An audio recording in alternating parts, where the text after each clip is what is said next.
ঈদের আগে শেষ মুহূর্তের কেনাকাটায় ব্যস্ত নগরবাসী, বিপণী বিতানগুলোতে উপচে পড়া ভিড়। ফ্যামিলির জন্য, বাবার জন্য নিয়েছি, মার জন্য নিয়েছি। রাজধানীর বাইরেও জমে উঠেছে কেনাবেচা, বিক্রি ভালো হওয়ায় সন্তুষ্ট ব্যবসায়ীরা। ঈদের কেনাকাটা অনেক ভালো লাগছে, কারণ এখন অনেক কম প্রাইসে নিয়ে যাচ্ছি। হরতালের পরে ৮ রমজান থেকে আমাদের মাশাআল্লাহ খুব ভালো ব্যবসা যাচ্ছে। দেখছিলেন প্রবাসী সময়ের প্রধান শিরোনাম, সঙ্গে আছি আমি মিজানুর রহমান খবির। আমার চুলের জন্য নো অ্যামোনিয়া, নো পেরক্সাইড, শুধু ন্যাচারাল ভাসমল। রাজধানীর রেল স্টেশন ও লঞ্চঘাটে ঘরমুখী মানুষের ঢল, বৃষ্টি উপেক্ষা করেও সবাই ছুটছেন নারীর টানে, ফাঁকা বাস টার্মিনালগুলো।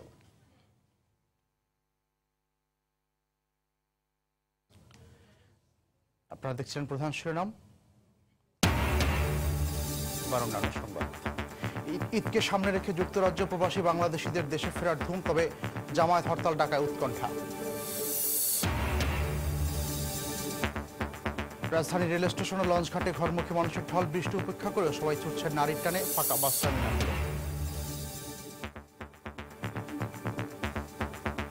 ঈদের পর জামায়াতের ঢাকার টানা 48 ঘন্টার হরতাল একদিন পিছিয়ে এখন 13-14 আগস্ট। নির্বাহী আদেশে নয়, আইনি প্রক্রিয়া জামায়াতকে নিষিদ্ধের পথে এগোবে সরকার। এবং ঈদের পর আবারও এক দফা আন্দোলনের হুঁশিয়ারি বিএনপির, সব ক্ষেত্রে সরকারের ব্যর্থতার অভিযোগ।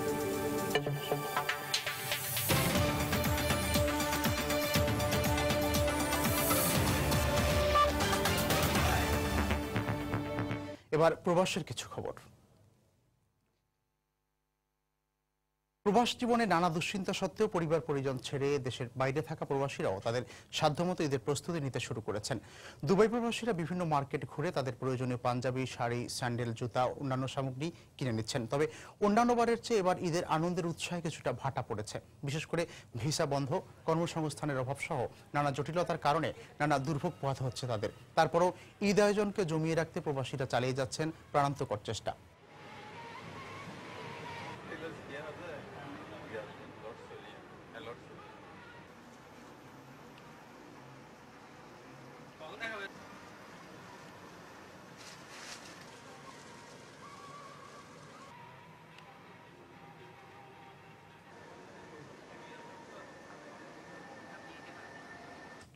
বিএনপি জামায়াতের চক্রান্ত প্রতিহত করতে আগামী নির্বাচনে আওয়ামী লীগকে জয়ী করার আহ্বান জানিয়েছেন দুবাইতে বসবাসরত আওয়ামী লীগ নেতৃবৃন্দ।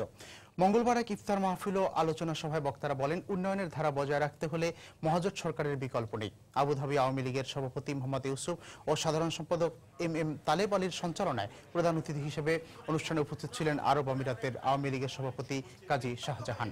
আলোচনা শেষে দেশ ও জাতির মঙ্গল কামনা করে বিশেষ মোনাজাত করা হয়।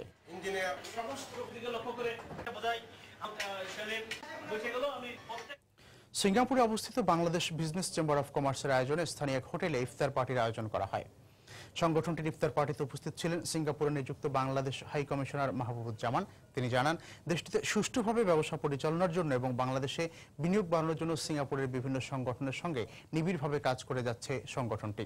ইফতার মাহফিলে সংগঠনটির প্রেসিডেন্ট ক্যাপ্টেন ইরশাদ আলী ছাড়াও অন্যান্য গণ্যমান্য ব্যক্তি উপস্থিত ছিলেন। স্থানীয় হোটেলে ইফতারের আয়োজন করে বিডি চ্যামের প্রেসিডেন্ট ক্যাপ্টেন ইরশাদ আলীর আমন্ত্রণে ইফতারে অংশগ্রহণ করে বিডি চ্যামের সদস্য ও স্থানীয় গণ্যমান্য ব্যক্তিগণ। সিঙ্গাপুরে সুষ্ঠুভাবে ব্যবসা পরিচালনার জন্য এবং বাংলাদেশে বিনিয়োগ বাড়ানোর জন্য সিঙ্গাপুরের বিভিন্ন সংগঠনগুলির সাথে সিঙ্গাপুরস্থ Bangladesh business chamber of commerce নিবিড়। ঈদকে সামনে রেখে প্রতিবারের মতো এবারও ব্রিটেন প্রবাসী বাংলাদেশিদের দেশে ফেরার ধুম পড়েছে। তবে ঈদের পরপরই হরতালের কারণে দুশ্চিন্তায় আছেন অনেকেই। লন্ডন প্রতিনিধি শোয়েব কবিরের পাঠানো তথ্য ছবি নিয়ে দেখুন ডেস্ক রিপোর্ট। দেশে ফিরে পরিবার পরিজনের সাথে ঈদের আনন্দময় সময়কে উপভোগ করতে প্রবাসীরা প্রতীক্ষায় থাকে সারা বছর। আর এবার ঈদের সময় ব্রিটেনের স্কুলগুলোতে গ্রীষ্মকালীন ছুটি থাকায় বিপুল সংখ্যক প্রবাসী বাংলাদেশে আসছে। এমন সময় গ্রাহক সেবা প্রদানের পাশাপাশি গ্রাহকদের আসন নিশ্চিত করতে এয়ারলাইন্স ও ট্রাভেল ব্যবসায়ীদের নাভিশ্বাস যেন চরমে। অন্যান্য সময়ের চেয়ে প্রায় দ্বিগুণ দামে